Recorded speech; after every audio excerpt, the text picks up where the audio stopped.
નમસ્કાર મિત્રો, શેરબજાર ગુજરાતી યુટ્યુબ ચેનલમાં તમારા બધાનું સ્વાગત. તો મિત્રો, આજે આપણે વાત કરવાના છે શેરબજારના રોકાણકારોનો એક એવો વર્ગ છે જે વર્ગ ડિવિડન્ડની કમાણીનો આગ્રહ રાખતી હોય છે. એટલે કે શેર તો સારો હોય, સાથે સાથે જો કંપની ડિવિડન્ડ આપતી હોય તો રોકાણકારની મોજે મોજ થતી હોય. તો મિત્રો, આજે આપણે એવી કંપનીઓ વિશે વાત કરવાના છે જે આ અઠવાડિયામાં ડિવિડન્ડ આપવાની છે રોકાણકારોને સારી એવી કમાણી થાય, કેમ કે શેરનો ભાવ તો વધતો જ રહેતો હોય છે, પણ ડિવિડન્ડથી એક્સ્ટ્રા ઇન્કમ પણ થતી હોય છે રોકાણકારને. તો કઈ કઈ કંપનીઓ આ અઠવાડિયે ડિવિડન્ડ આપવાની છે એના વિશે આપણે સંપૂર્ણ માહિતી ડિટેલમાં જોઈએ.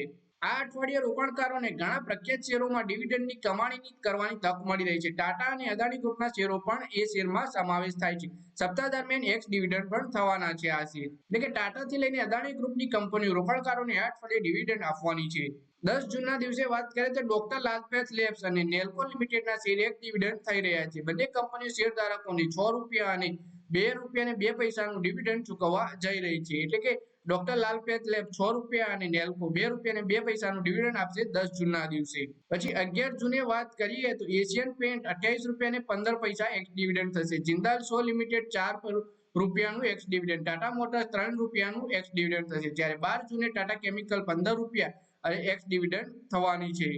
ગુરુવારે વાત કરીએ તો સીઆઈઈ ઓટોમોટિવ ₹5, આઈસીઆઈસીઆઈ પ્રુડેન્શિયલ 6 પૈસા, કેએસબી ₹17.05, રેમંડ ₹10, ટાટા ટેકનોલોજીસ ₹8.04 ઇન્ટિમ ડિવિડન્ડ અને ₹1.65 સ્પેશિયલ ડિવિડન્ડ આપવાની છે. એટલે કે ગુરુવારે આટલી કંપનીઓનું એક્સ ડિવિડન્ડ જોવા મળશે આપણને. તો સપ્તાહના છેલ્લા દિવસે ડિવિડન્ડ જાહેર થનારા શેરોની યાદી લાંબી છે. તે દિવસે અદાણી જૂથની એસીસી ₹7.05, પછી Adani enterprise ₹1.03, Adani ports ₹6, Ambuja cement ₹2, Adani total gas 25 પૈસા ના એક્સ ડિવિડન્ડ આપવા જઈ રહી છે. શુક્રવારે જ Bajaj Auto ₹80, Bikaji food ₹1, Canara bank ₹16, happiest mind ₹3.25, HUL એટલે કે હિન્દુસ્તાન યુનિલિવર ₹24 ના શેર એક્સ ડિવિડન્ડ થવાના છે. એટલે શુક્રવારે વધારે કંપનીઓ છે જેનું એક્સ ડિવિડન્ડ જોવા મળશે આપણને. તો મિત્રો, આ વિડીયોમાં વાત કરીએ આપણે આ અઠવાડિયે જે કંપની ડિવિડન્ડ આપવાની છે તેના વિશે. એટલે કે સોમવારના દિવસે તો એક્સ ડિવિડન્ડ થઈ ગઈ બધી કંપની.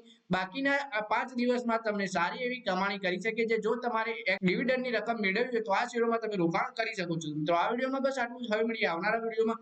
ત્યાં સુધી વિડીયોમાં લાઈક કરો, કોમેન્ટ કરો અને વિડીયો પોતાના મિત્રો સાથે ફેસબુક, ઇન્સ્ટાગ્રામ, વોટ્સએપ બધી જગ્યાએ શેર કરો. શેર બજારની આવી જ માહિતી ગુજરાતીમાં જોવા માટે તમે ચેનલને સબસ્ક્રાઇબ કરી ઘંટડી દબાવી દેજો.